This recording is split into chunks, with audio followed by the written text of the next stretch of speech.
أعوذ بالله من الشيطان الرجيم. بسم الله الرحمن الرحيم. يا أيتها النفس المطمئنة ارجعي إلى ربك راضية مرضية فادخلي في عبادي وادخلي جنتي. إنا لله وإنا إليه راجعون. ولا حول ولا قوة إلا بالله العلي العظيم.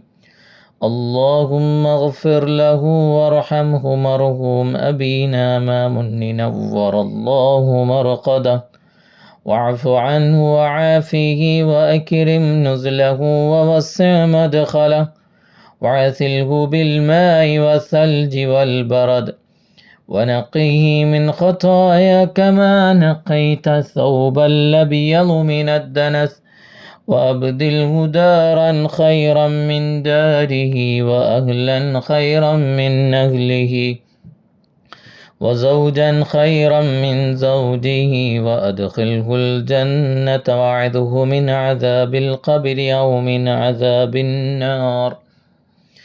اللهم اغفر لها وارحمها مرحوما أمنا نفيسة نور الله مرقدها واعف عنها وعافها وأكرم نزلها ووسع مدخلها واغسلها بالماء والثلج والبرد ونقها من خطايا كما نقيت الثوب الأبيض من الدنس وأبدلها دارا خيرا من دارها وأهلا خيرا من أهلها وزوجا خيرا من زوجها وأدخلها الجنة وعدها من عذاب القبر أو من عذاب النار. اللهم اغفر للمؤمنين والمؤمنات والمسلمين والمسلمات الأحياء منهم والأموات إنك مجيب الدعوات يا قاضي الحاجات. حينا ربنا بالسلام وادخلنا دار السلام. اللهم اهدنا الصراط المستقيم صراط الذين أنعمت عليهم من النبيين والصديقين والشهداء والصالحين وحسن أولئك رفيقا. إلى حضرة نبينا مصطفى محمد صلى الله عليه وسلم الفاتحة. أعوذ بالله من الشيطان الرجيم. بسم الله الرحمن الرحيم. الحمد لله رب العالمين الرحمن الرحيم مالك يوم الدين إياك نعبد وإياك نستعين اهدنا الصراط المستقيم صراط الذين أنعمت عليهم غير المغضوب عليهم ولا الضالين آمين.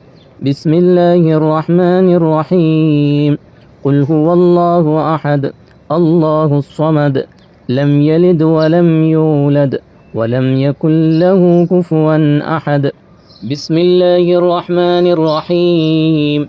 قل هو الله أحد الله الصمد لم يلد ولم يولد ولم يكن له كفوا أحد.